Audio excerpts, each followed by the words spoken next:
our vision. A bold leap from climate goals to tangible action. But our ambitions face formidable challenge. Can we break through the barriers of old systems and resistance? Can we seize the momentum? How do we ensure funding gets to where it is most needed? Our focus must be on people, lives, and livelihoods. But how can we ensure every voice is heard? Today marks a critical juncture. We must confront these challenges, close the gaps to 2030, and catalyze real transformative change. Here, we seek to fast-track the energy transition, not just talk about it. Together, we strive to fix climate finance, ensuring impactful allocation of every dollar. Today, we put people and nature at the heart of our decisions. Here, we must unite. Act, deliver. Welcome to the World Climate Action Summit at COP28UAE.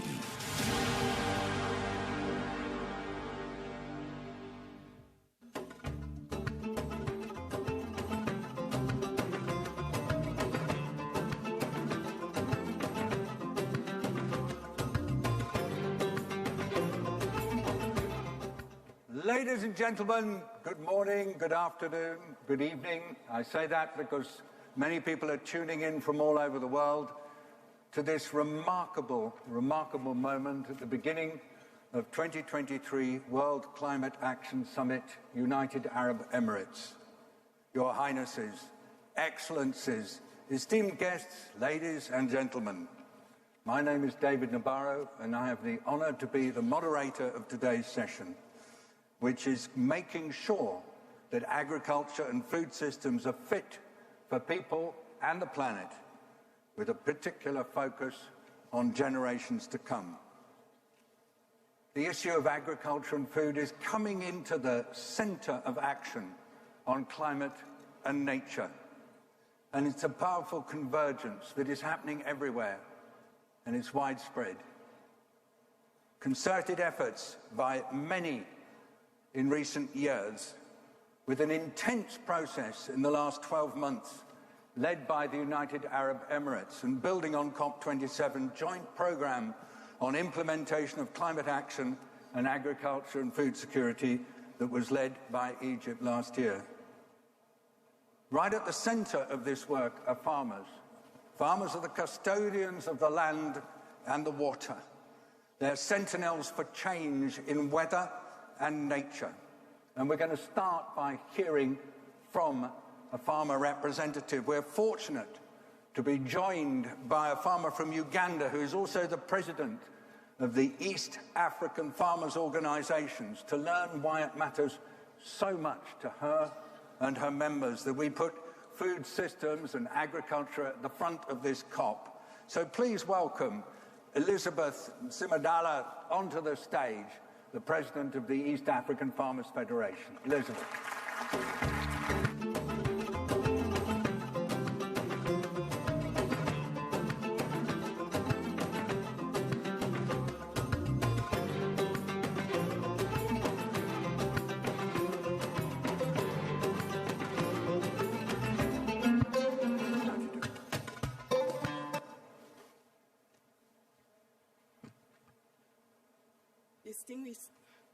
Distinguished Excellencies, I stand on the existing protocols.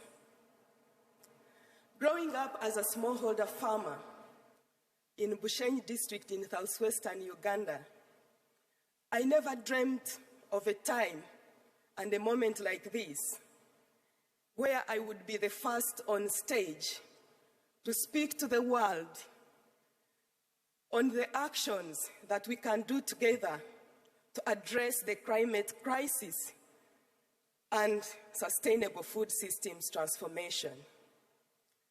Thank you to the UAE COP28 presidency for making Dubai a food moment in the history of COP.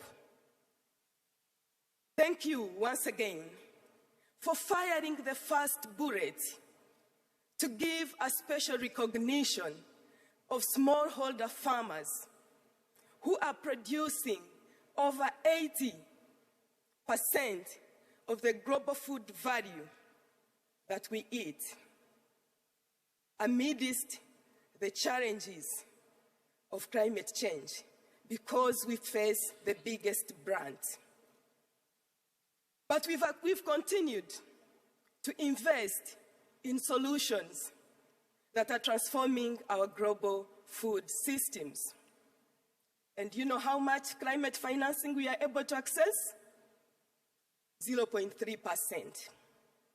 It's a shame. Let me start by recognizing everybody's contribution who has made it possible for agriculture to be on the discussion table of climate change, starting from the Paris Agreement, the Coronovia Joint Work on Agriculture Different Sessions, the Sharm el-Sheikh Outcome on Action on Agriculture and Food Systems, the United Nations Food Systems Summit, the Africa Climate Summit recommendations, and the Emirates Declaration on Sustainable Agriculture, Resilient Food Systems, and Climate Action, where we have been part of the reference group and we've contributed to the discussions. I'm not here to talk to you about the devastating impacts of climate change and how they are intertwined to the geopolitical realignment, to the wars, to the conflicts, to the debt burden, and to the current status of our inflation, which most African countries are grappling with. You understand this better. The situation is getting dire. I'm here to speak to you about 3 things that we need to do. Number 1, I'm here to speak to you to make sure that agriculture remains on track. The negotiations on agriculture should remain on track. We need to make sure that adaptation remains prominent in the outcome of COP28.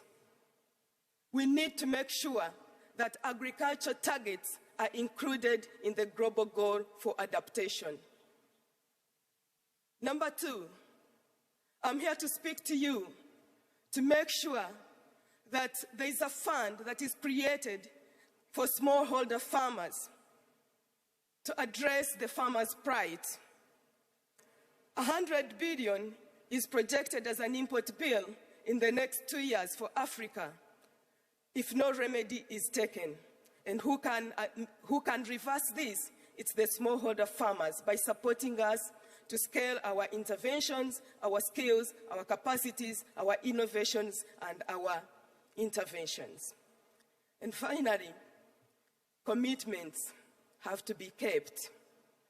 I'm happy that we are receiving new announcements and commitments, but can we keep the old and the current commitments?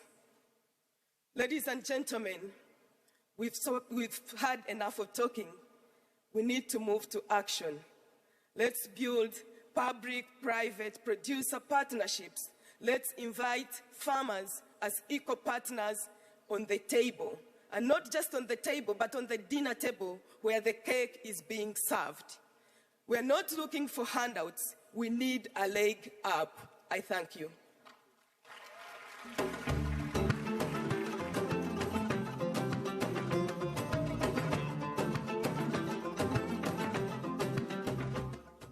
So that is the most remarkable testimonial from Elizabeth Nsimadala.